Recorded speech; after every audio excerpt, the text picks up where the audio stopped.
শিব শব্দের অর্থটা কি? আমাদের কাছে তো শিব একজন দেবতা, যিনি অন্যান্য প্রায় সমস্ত দেবতার থেকেই কুৎসিত পোশাক পরিচ্ছদ পরে থাকে।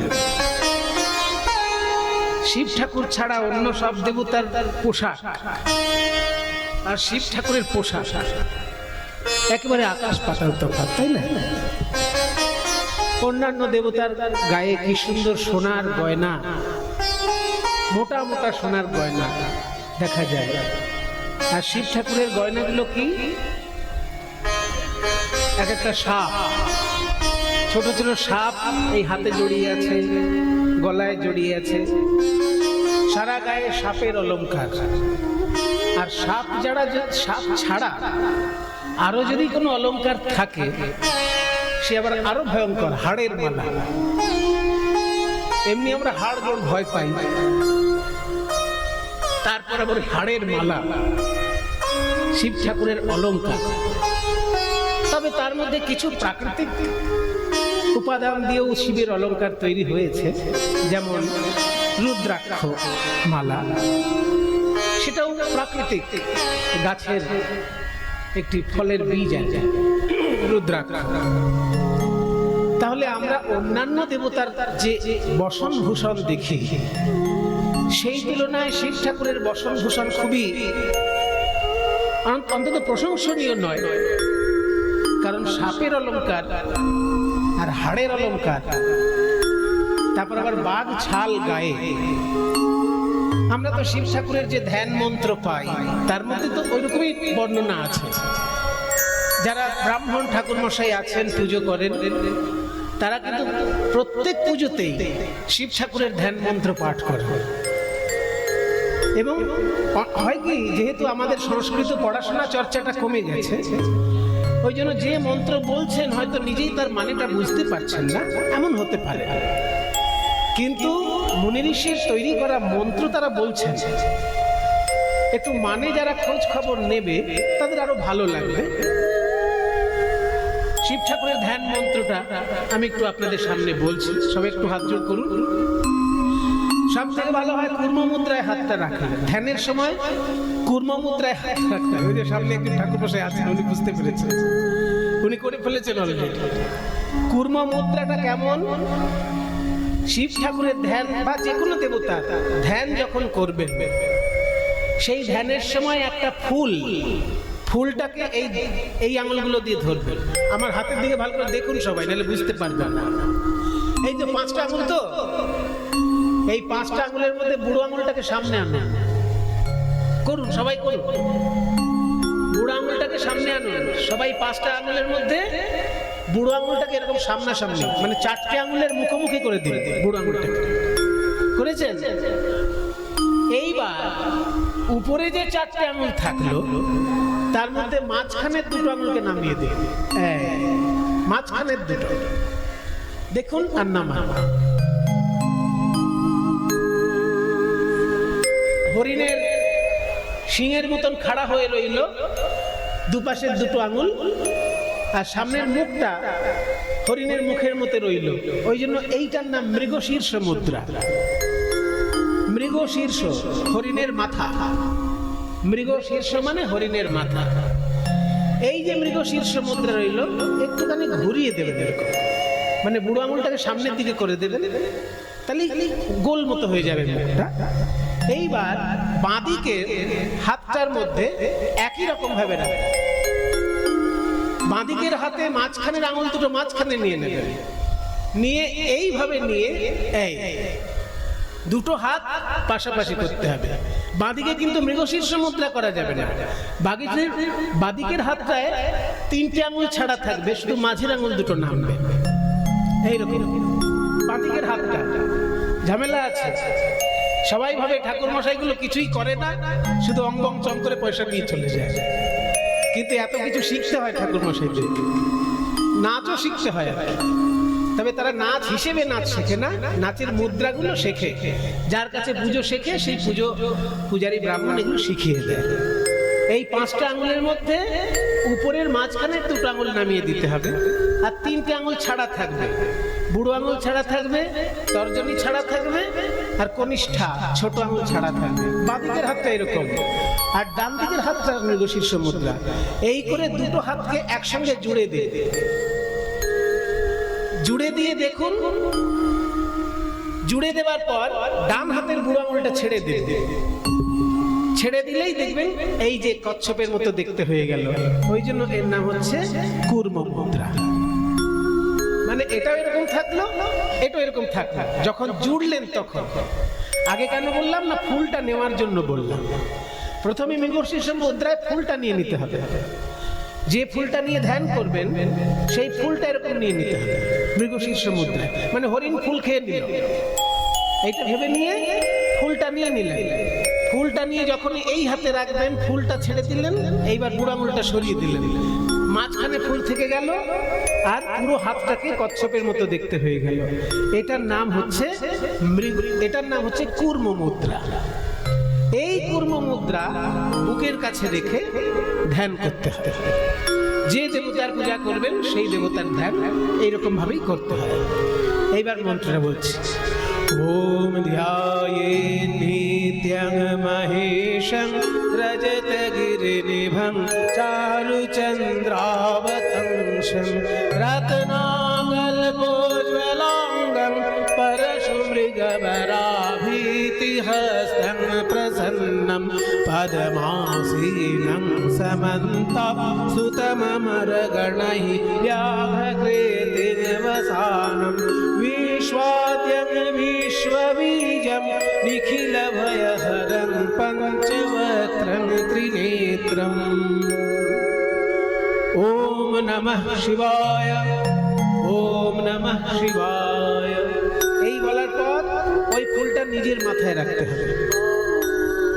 ধ্যান করে এই ফুলটা কিন্তু ঠাকুরকে দিয়ে দেওয়া যাবে না, ফুলটা নিজের মাথায় রাখতে হবে। কেন?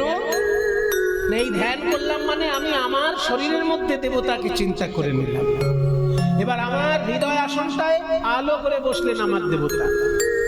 তারপরে নিজের শরীরের সমস্ত কিছু পূজার উপকরণ মনে করে দেবতাকে নিবেদন করতে হবে। নিজের শরীরের ভেতর যা যা আছে সব দেবতাকে নিবেদন করতে হবে পূজার উপকরণ মনে করে। এতে আত্মসমর্পণ হয়ে গেল।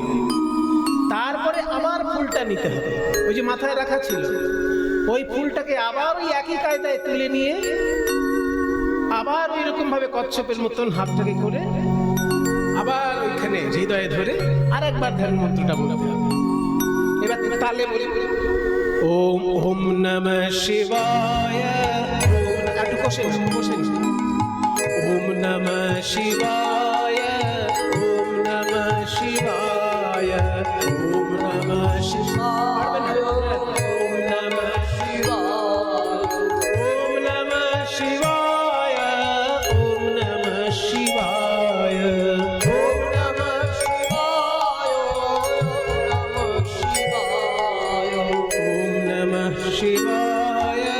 ওম নমঃ শিবায়, ওম নমঃ শিবায়, ওম নমঃ শিবায়। ওম ধ্যায়েৎ নিত্যং মহেশং রজতগিরিনিভং চারুচন্দ্রাবতংশং রত্নাকল্পোজ্জ্বলাঙ্গং পরশুমৃগবরাভীতিহস্तं প্রসন্नं পদ্মাসীनं समन्तं स्तुतममरगणैः व्याघ्रकृते निवसानं विश्वाद्यं विश्वबीजं निखिलभयहरं पञ्चवक्त्रं त्रिनेत्रं। বলুন ওম নমঃ শিবায় সবাই, ওম নমঃ শিবায়, ওম নমঃ শিবায়, ওম নমঃ শিবায়, ওম নমঃ শিবায়, ওম নমঃ শিবায়, ওম নমঃ শিবায়। এটা কিন্তু ঠাকুর মশাইরা পুজো করতে আসলেই বলবেন। সে দুর্গা পুজো হোক, কালী পুজো হোক, আর লক্ষ্মী পুজো হোক, আর সরস্বতী পুজো হোক, যে পুজো হোক, সমস্ত পুজোতেই আগে পঞ্চদেবতার উপাসনা করে নিতে হয়। মনে করুন সরস্বতী পুজো হচ্ছে, কিন্তু সেই সরস্বতী পুজো করতে গেলেও আগে 5 জন দেবতাকে পূজা করে নিতে হবে, তবে আরাধ্য দেবতা সরস্বতী তার পূজা হবে। এই জন্য সনাতন ধর্ম হচ্ছে গণতন্ত্রের ধর্ম। এখানে কারো একজনের দাদাগিরি চলছে না। অন্যান্য ধর্মে একজন দাদাগিরি করছে, কিন্তু সনাতন ধর্ম হচ্ছে গণতন্ত্র। আর গণতন্ত্রটা তো খুব সহজ ব্যাপার নয়। গণতন্ত্রের মধ্যে অনেক ঝুট ঝামেলা আছে, কিন্তু তবুও একজন চা বিক্রেতা একজন প্রধানমন্ত্রী হয়ে যেতে পারে গণতন্ত্রে। সেটা রাজতন্ত্র হলে সম্ভব হবে না, কি তাই না? চা বিক্রেতা প্রধানমন্ত্রী হতে পারে কি না? সেটা গণতন্ত্রেই সম্ভব। রাজতন্ত্রে কোনোদিন একজন চা বিক্রেতা এসে সিংহাসনে বসে যাবে, এ অসম্ভব।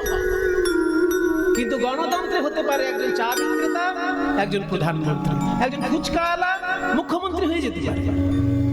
হয়তো ফুচকা বিক্রি করছে, কিন্তু এমন ভাবে ভোটে জিতলো মুখ্যমন্ত্রী হয়ে যেতেই পারে। এর নাম গণতন্ত্র। তা সনাতন ধর্মে কিন্তু উপাসনার মধ্যেই গণতন্ত্র রয়েছে। কারণ সপ্ত ঋষিকে না ডেকে আপনি প্রাণায়াম করতে পারবেন না। প্রাণায়াম করতে গেলে আগে সপ্ত ঋষিকে আপনাকে ডাকতে হবে, অথচ ঋষিদের সঙ্গে প্রাণায়ামের সম্পর্ক কম। প্রাণায়ামের সম্পর্কটা যোগীদের সঙ্গে সম্পর্ক বেশি। যোগীরা প্রাণায়ামকে উৎসাহিত করেছেন, ঋষিরা কিন্তু খুব বেশি প্রাণায়ামকে উৎসাহিত করেন। কিন্তু তবুও প্রাণায়াম করতে গেলে আগে সপ্ত ঋষিকে স্মরণ করতে হবে, তবে আপনি প্রাণায়াম করবেন। তার মানে গণতন্ত্র। একজন ঋষিকে ডাকলে হচ্ছে না, সপ্ত ঋষি 7 জনই গুরুত্বপূর্ণ। তেমনি যে কোনো পুজো করতে গেলে পঞ্চ দেবতা আগে উপাসনা করতে হয়, 5 জনই গুরুত্বপূর্ণ।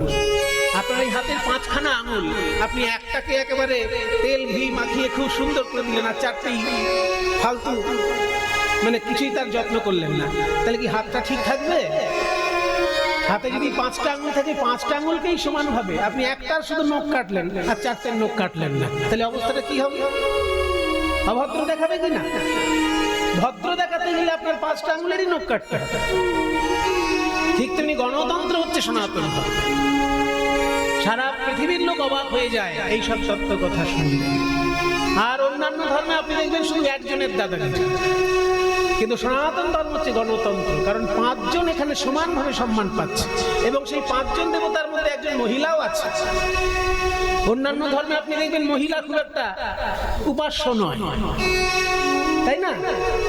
অন্য ধর্মে ঈশ্বরের নাম তারা যাই বলুক, সেটা পুরুষ মানুষ। তাকে বাবা হিসেবে সম্মান করা হয়, তাকে প্রভু হিসেবে সম্মান করা হয়, কিন্তু তাকে কখনো মা হিসেবে ডাকা হয়। ইসলাম ধর্মে আল্লাহকে কেউ কোনোদিন মা বলবে? তাকে প্রভু বলতে পারে। মালিক ইয়াউমিদ্দিন, মানে অন্তিম দিনের বিচারের তিনি মালিক। তাহলে মালিক শব্দের অর্থ হচ্ছে প্রভু, তাহলে তাকে প্রভু বলে ডাকা হয়। ইসলাম ধর্মে ঈশ্বরকে প্রভু বলে ডাকা হয়, মা বলে ডাকা হয় না, বাবা বলেও ডাকা হয়। আর খ্রিস্টান ধর্মে ঈশ্বরকে বাবা বলে ডাকা হয়। গড ফাদার ইন হেভেন বলা হয় না? খ্রিস্টান ধর্মে দেখবেন যখন উপাসনা করে তারা গড বলে ফাদার ইন হেভেন এই বলে তারা উপাসনা করে, খ্রিস্টান ধর্ম যারা মানে। তাহলে খ্রিস্টান ধর্মে গডকে বাবা হিসেবে দেখা হচ্ছে, ইসলাম ধর্মে আল্লাহকে প্রভু হিসেবে দেখা হচ্ছে।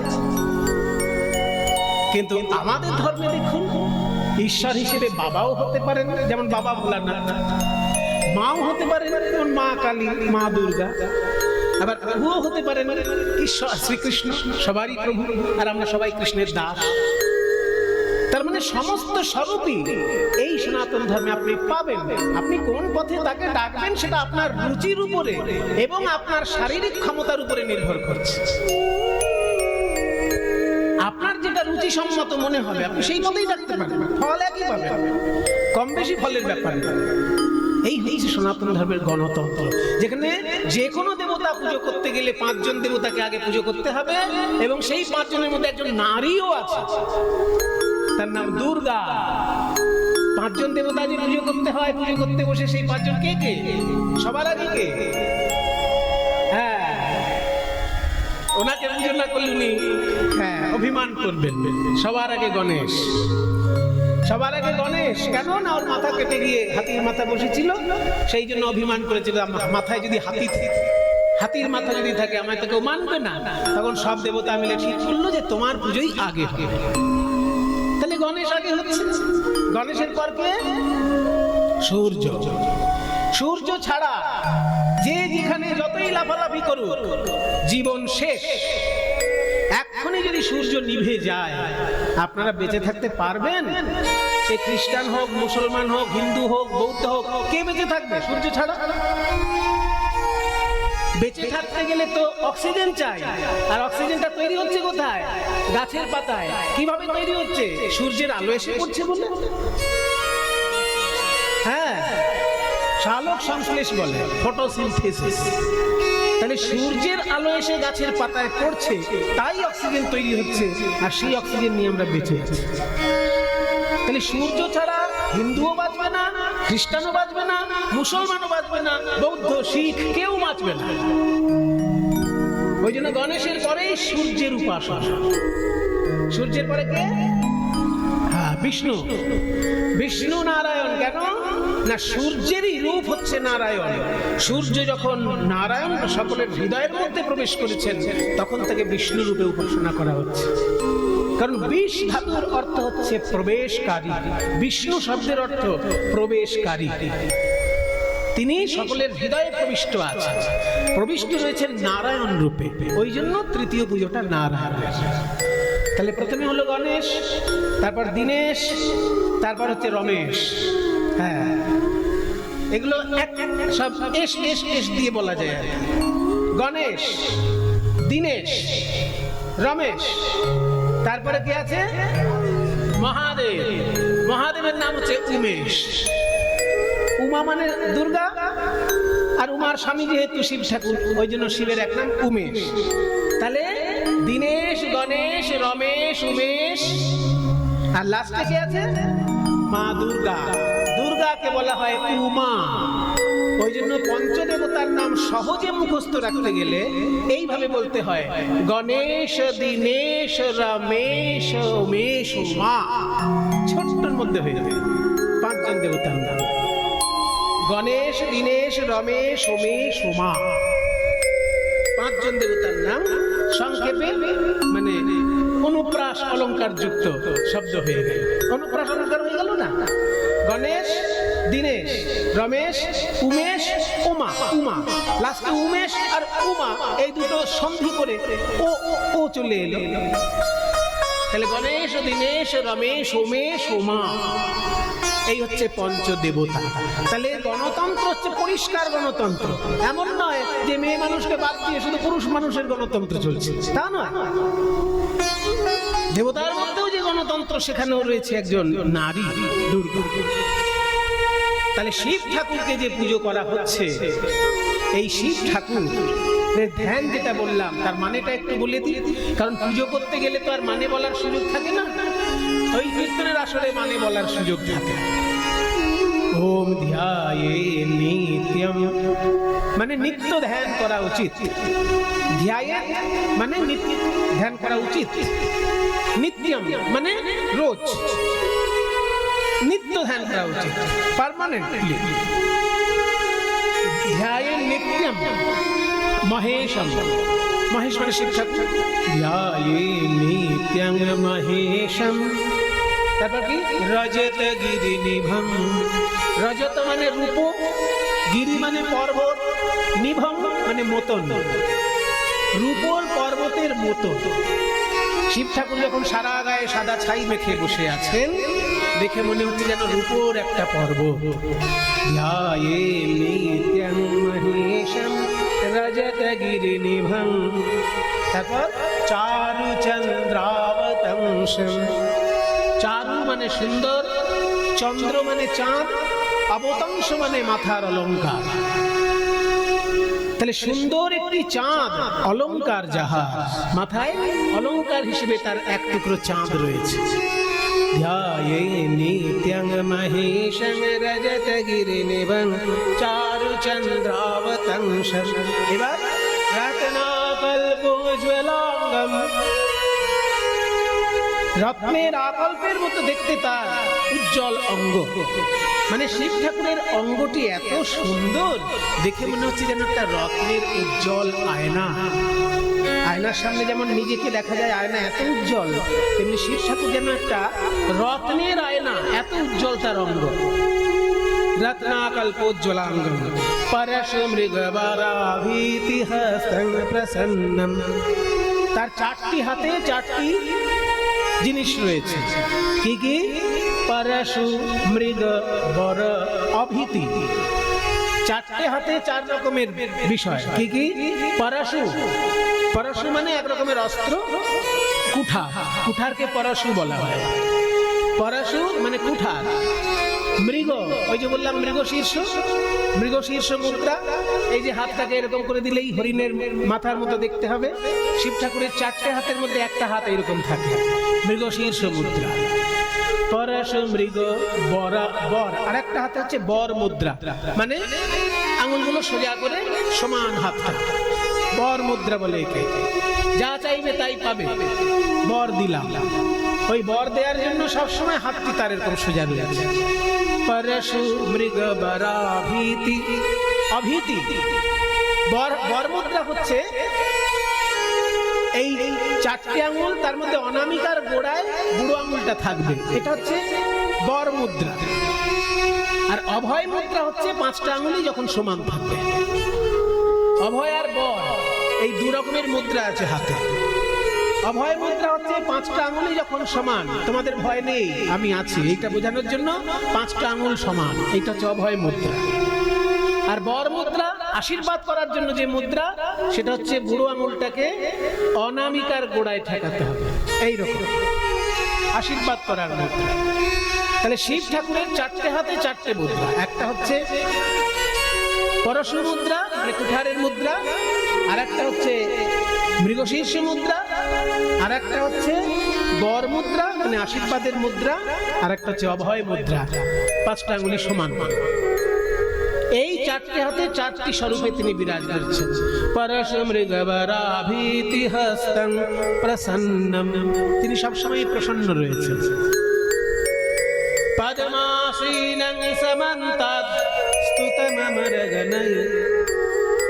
তাহলে কি হলো এরপর? ওম ধ্যায়ে নিত্যং মহেশং রজতগিরিনিভং চারুচন্দ্রাবতং রত্নাকল্পোজ্জ্বলাঙ্গং পরশু, মৃগ, বরাভীতি হস্তং প্রসন্নম পদ্মাসীনং সমন্তাৎ স্তুতম। পদ্মাসীনম মানে পদ্মাসনে তিনি বসে আছেন। পদ্মাসন আপনারা জানেন, ছোটবেলায় যখন ব্যায়াম শিখেছেন, সব থেকে সহজ আসন পদ্মাসন, কিন্তু ধ্যান করতে গেলে ওই আসনটাই লাগে। পদ্মাসীনম সমন্তাৎ। সমন্তাৎ মানে চারিদিক থেকে। এই যে আপনারা যেমন চারিদিক থেকে আমার দিকে মুখ করে বসে আছেন, এই চারিদিক থেকে, এইটা সংস্কৃতে বলা হয় সমন্তাৎ। পদ্মাসীনং সমন্তাৎ। সমন্তাৎ মানে চারিদিক থেকে। স্তুতম অমরগণৈ। দেবতাগণ চারিদিক থেকে তাকে স্তব করছে। পদ্মাসীনং সমন্তাৎ স্তুতমমরগণৈ ব্যাঘ্রকৃতিং বসানম। বাঘের ছাল যার অঙ্গে বস্ত্র হয়ে শোভা পাচ্ছে। পদ্মাসীনং সমন্তাৎ স্তুতমমরগণৈ ব্যাঘ্রকৃতিং বসানম। বিশ্বদ্যম, বিশ্বের তিনি আদি। বিশ্বরূপম, তিনি আবার বিশ্বরূপে প্রকাশিত। নিখিল ভয়হরম, সমস্ত ভয় তিনি হরণ করেন। পঞ্চবক্ত্রম, পাঁচটি তার মুখ, চারদিকে চারটে আর উপরের দিকে একটা। চারদিকে চারটে মুখ আছে আর উপরের দিকে একটা। এমন নয় যে এরকম পাঁচখানা মুখ সাইডে সব, তা না, চারদিকে চারখানা মুখ আর উপরের দিকে একটা মুখ। পঞ্চবক্ত্রম ত্রিনেত্রম, আর প্রতি মাথায় তিনটে করে তার নয়ন রয়েছে।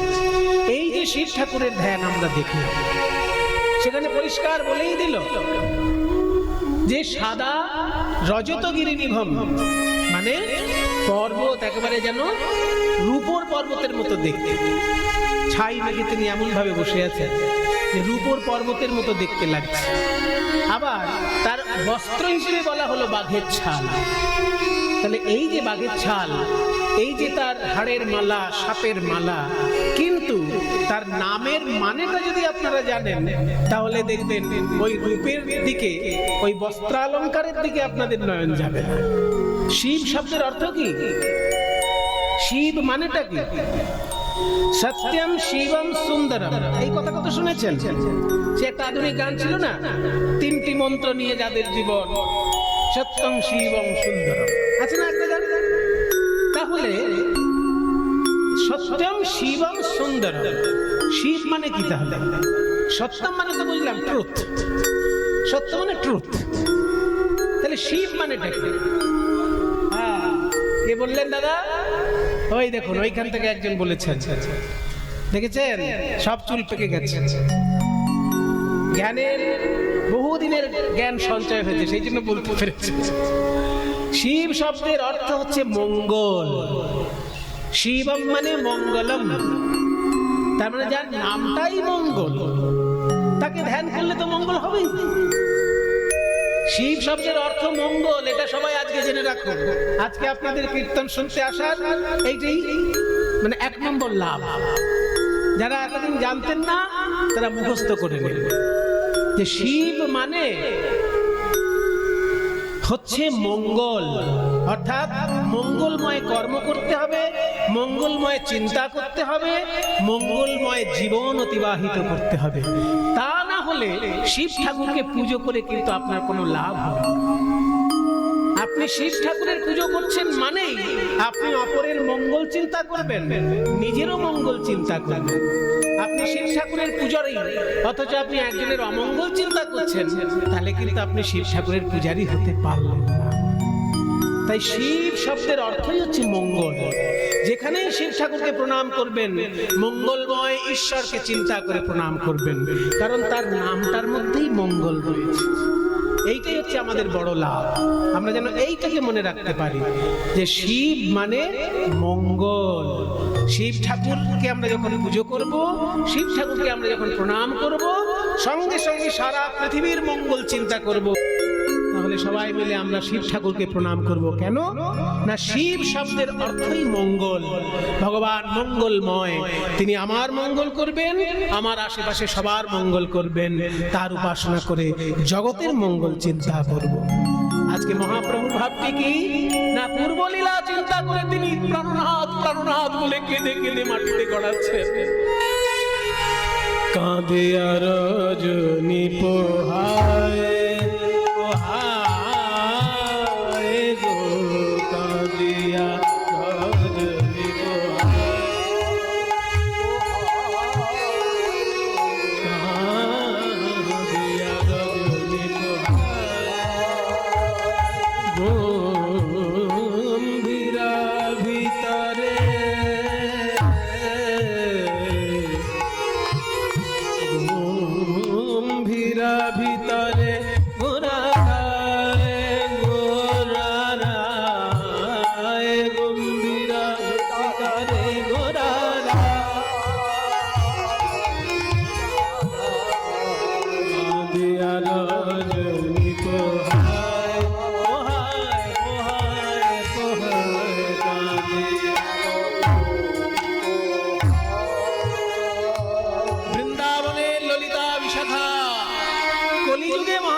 জন্মগ্রহণ করেছেন স্বরূপ দামোদর আর রামানন্দ রায়। স্বরূপের গলায় ধরি, গলায় ধরি প্রভুর দু নয়নে বহে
আসিল না কেন শ্যামরায় শ্যামরায় গো কাঁদিয়া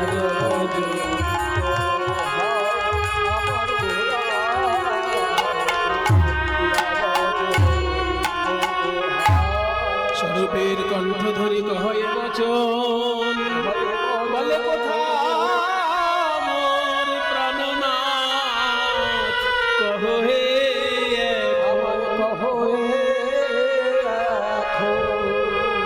স্বরূপের সঙ্গে কথা বলতে বলতে কাঁদছেন পূর্বের ভাব ভাবিত হয়ে।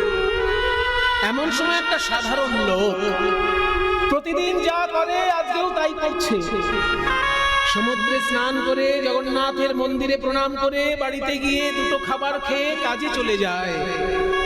অতি সাধারণ একটা লোক, কিন্তু যখন সমুদ্রে স্নান করে জগন্নাথ মন্দির পর্যন্ত যায়, এই 2 কিলোমিটার রাস্তা কারোর সঙ্গে কিন্তু কথা বলে না, কৃষ্ণ নাম করতে করতে যায়।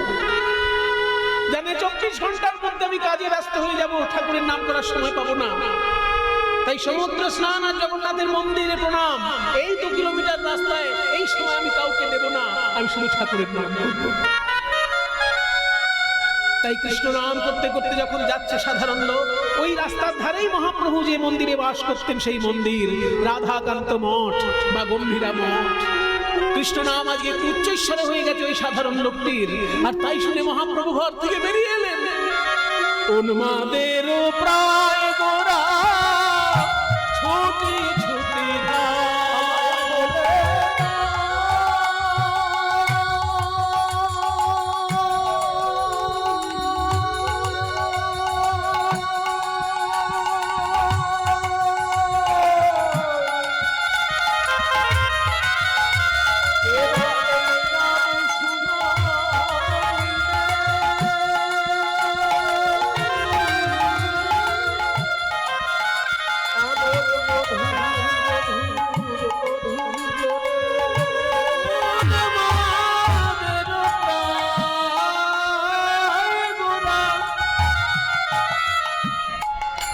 ছুটি ছুটি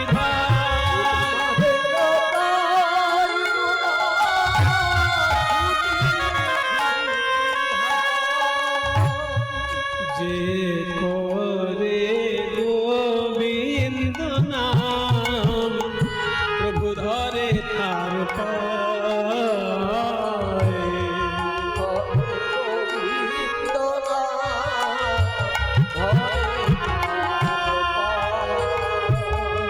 একটি সাধারণ লোক কৃষ্ণ নাম করছে, আর মহাপ্রভু যেহেতু দুর্বলীলার ভাবে ভাবিত উন্মাদের মতো ছুটতে ছুটতে এসে তার চরণে আছাড় খেয়ে পড়েছে।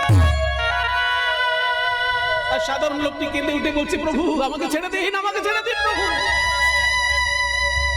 আমি কোনো ভক্ত নই, খুব সাধারণ লোক, বেশি শাস্ত্র আমি জানি না, শুধু জানি জগন্নাথ হচ্ছেন স্বয়ং কৃষ্ণ, আর লোকে বলে আপনি সেই কৃষ্ণের কলিযুগের অবতার, আপনি যদি আমার পায়ে পড়েন আমাদের নরকেও জায়গা হবে না প্রভু।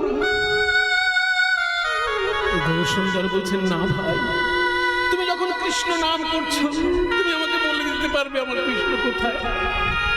জানো যদি আমায় বলে দাও,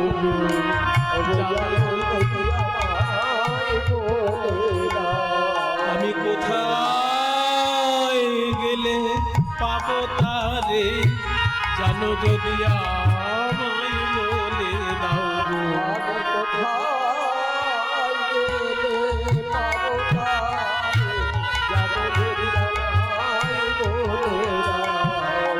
আমি কোথায় গেলে পাবো তারে, যার নাম শুনাই আমায় পাগল কইলে, কোথায়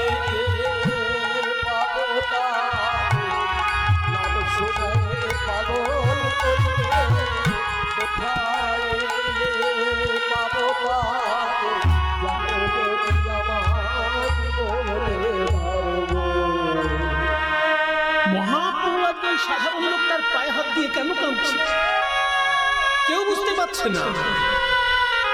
শেষকালে বাসুদেব ঘোষকে সবাই ধরে, বাসুদেব তুমি একটু বলে দাও। বাসুদেব বলছে, দাঁড়াও একটু ভেবে নিয়ে। ভেবে নিয়ে আসলে মহাপ্রভু ওই যে সাধারণ লোকটির পায়ে হাত দিয়ে কাঁদছেন, মহাপ্রভু আজকে মহাপ্রভু নেই, উনি আজকে ভাবে বিভোর হয়ে গেছেন রাধারানী। আর যে লোকটি কৃষ্ণ নাম করছে তাকে মহাপ্রভু নারদ মুনি ভাবছেন। একদিনকে নারদ বিনা বাজাতে বাজাতে কৃষ্ণ নাম করতে করতে বৃন্দাবনে এসেছিল। সেই সময় রাধারানী ওই নারদ মুনির কাছে কৃষ্ণ কৃষ্ণ বলে কেঁদে উঠেছিলেন। তাই দেখে নারদ মুনি রাধা কৃষ্ণের মিলন ঘটানোর জন্য প্রভাস তীর্থে কৃষ্ণকে দিয়ে যজ্ঞ করিয়েছিলেন। আর সেই যজ্ঞে রাধা কৃষ্ণের মিলন হয়েছিল। আজকে সেই লীলা মহাপ্রভুর হৃদয় উদয় হয়েছে। তাই ওই সাধারণ লোকটিকে নারদ মুনি মনে করে মহাপ্রভু আজকে কাঁদছেন। এত বলি গোরা চাঁদের লোরে নয়ান ভাসে, আজ প্রভাস পড়ল মনে, কহে বাসু প্রভাস পড়ল মনে, কহে বাসু ঘোষে রে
প্রভাস পড়ল।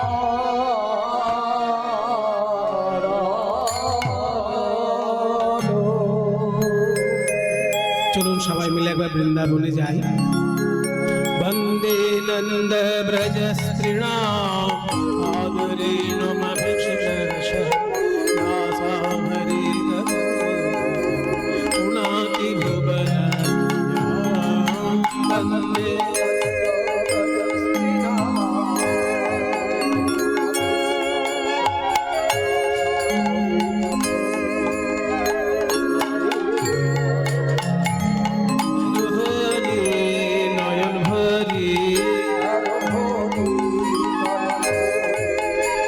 Oh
আজকের বৃন্দাবন বিরহময়।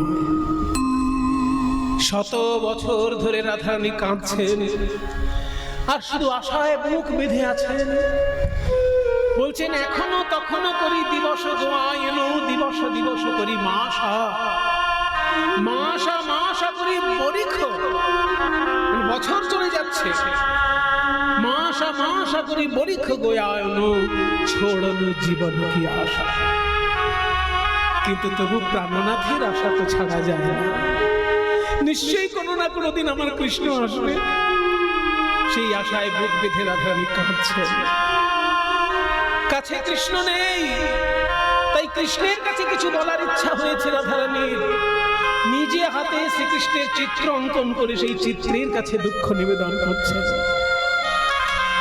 নরম মাটির উপরে ছোট্ট একটা পাথরের টুকরো দিয়ে কৃষ্ণের ছবি আঁকছে। পদাবলী বলছে, কৃষ্ণ কৃষ্ণ বলে কাঁদে বাহু তুলি বলে, বধূ গেল কোথা। মৃত্তিকায় উপরে মূরতি আঁকিয়া তার শনে কহে কথা।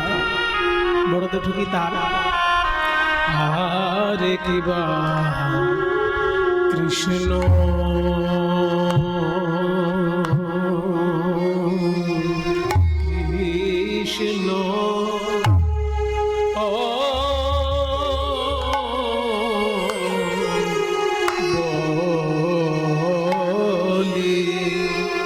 কৃষ্ণ কৃষ্ণ বলে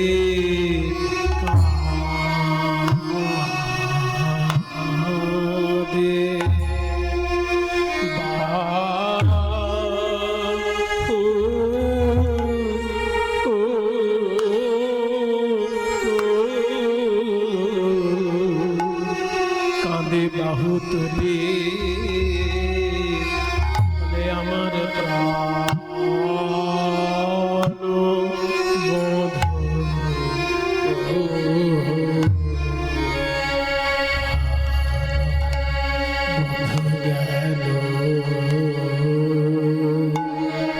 গেল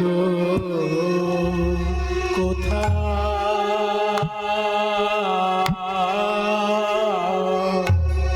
সখীরে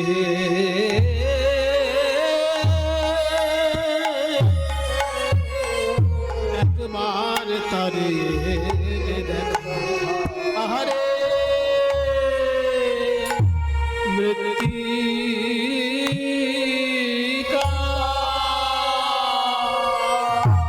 মৃত্তিকায় পরে শ্যামের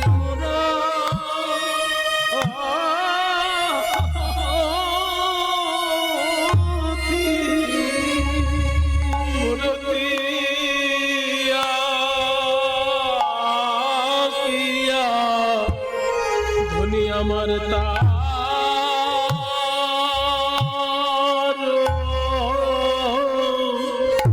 শনি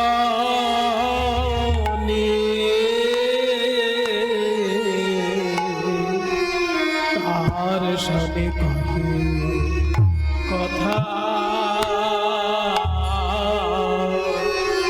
আমার কত নায়ন্তরে ব্যথা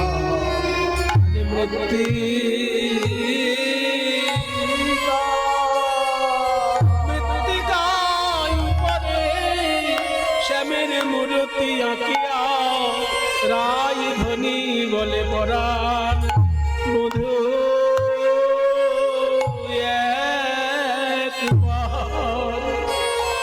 একবার কথা কও হে আমি অনেক দিন তো শুনি নাই হে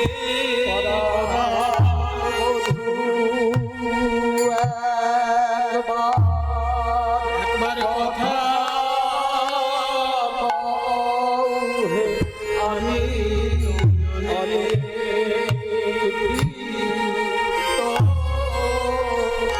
শুনি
আমি যদি কোনো ছাত্রকে বলি পড়াশোনা করো পরীক্ষায় পাশ করবে, পড়াশোনা করো পরীক্ষায় পাশ করবে, এটা শুনে শুনে কেউ পরীক্ষায় পাশ করবে? যদি শোনার পর পড়াশোনাটা করে তবে পরীক্ষায় পাশ করবে। কিন্তু হরি বলো হরি বলো হরি বলো ভাই, এইটা শুনে যদি কেউ হরি নাও বলে তার শুনলেই মঙ্গল হয়ে যায়, মঙ্গল হয়ে যায়। আর হরি বল বললে একবার প্রেম লাভ করে, আর হরি বলে যদি কারোর নয়ন ঝরে,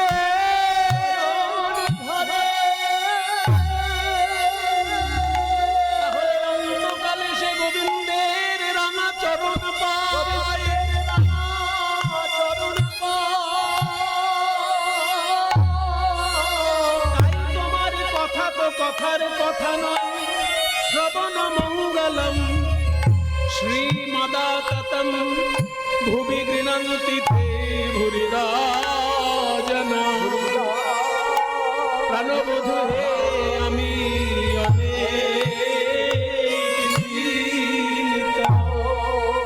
শুনি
আঁকিয়া তার সনে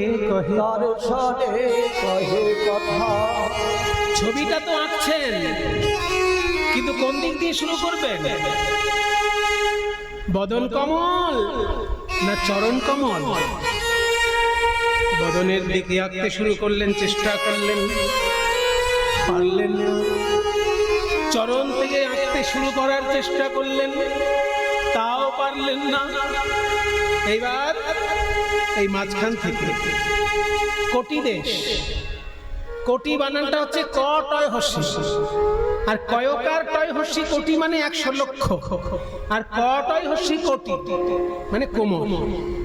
বাঙালিদের ক্ষেত্রে উচ্চারণটা একই হয়, বানানটা আলাদা। ক টয় হস্যিটা আমরা কোটি বলি, আর কয়কার টয় হস্যিটা আমরা কোটিই বলি, লেখার সময় আলাদা লিখি। তাহলে ক টয় হস্যি কোটি মানে কোমল।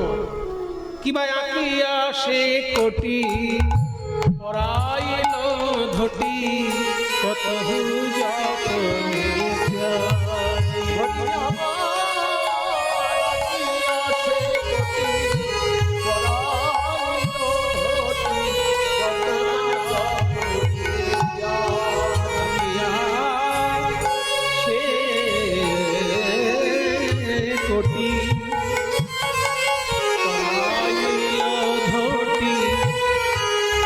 না যতনে।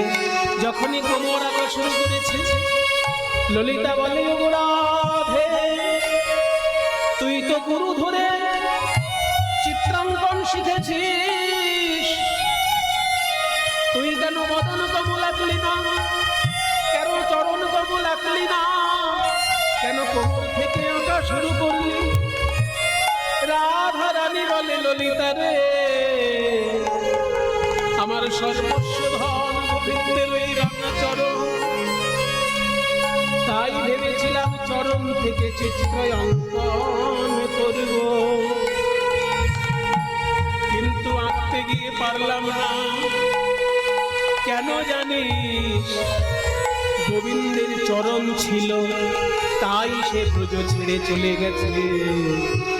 চিত্রের যদি চরণই এঁকে দিই, চরণ পেলে যদি চিত্র ব্রজ ছেড়ে চলে যায়, অভাগিনীর কপাল তো ভালো নয়, অঘটন ঘটলেও ঘটতে পারে।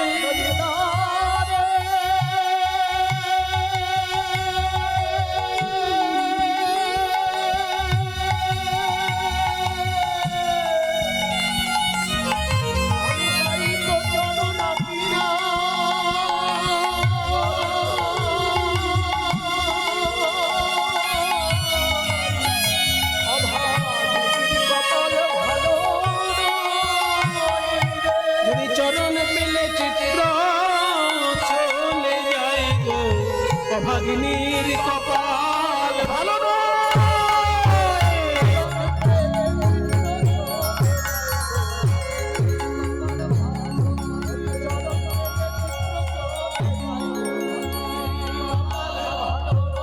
আমি তাই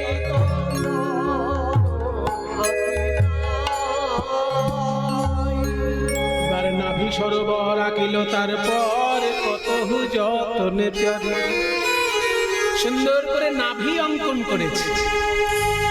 কোমরের পর যেই নাভি অঙ্কন করেছে, ললিতা বিশাখা বুঝলো ছবিটা তাহলে উপরের দিকেই যাচ্ছে। এইবার বাহু দুটি আঁকি, ছল ছল আঁকি, মুরলি দিল সে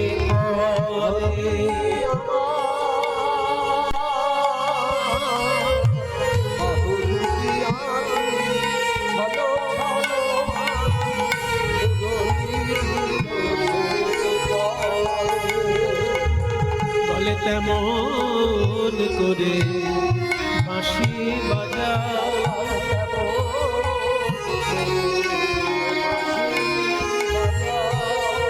আর দেখা দাও বনা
বদন আকিল পরে।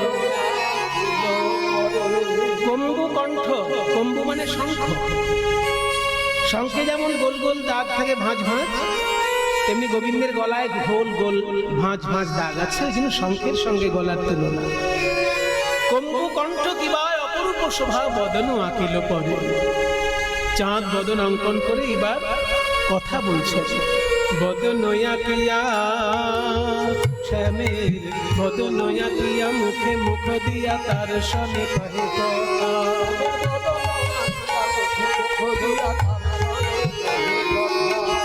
দাসীর কথা কি মনে পড়ে না? তারকায় রাজা হয়েছ বলে দাসীর কথা কি মনে পড়ে না?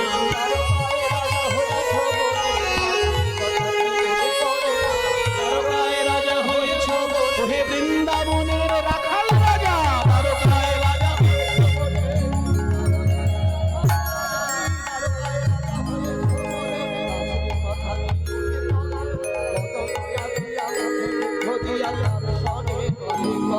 দাস যদুনাথ কয় ওহে রসময় আসিয়া দেখো হে থা।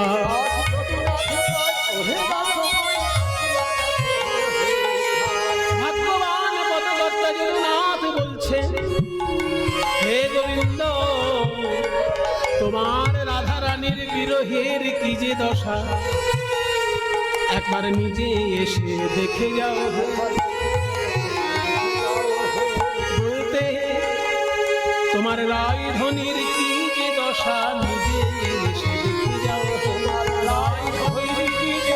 দশা বলতে হিয়া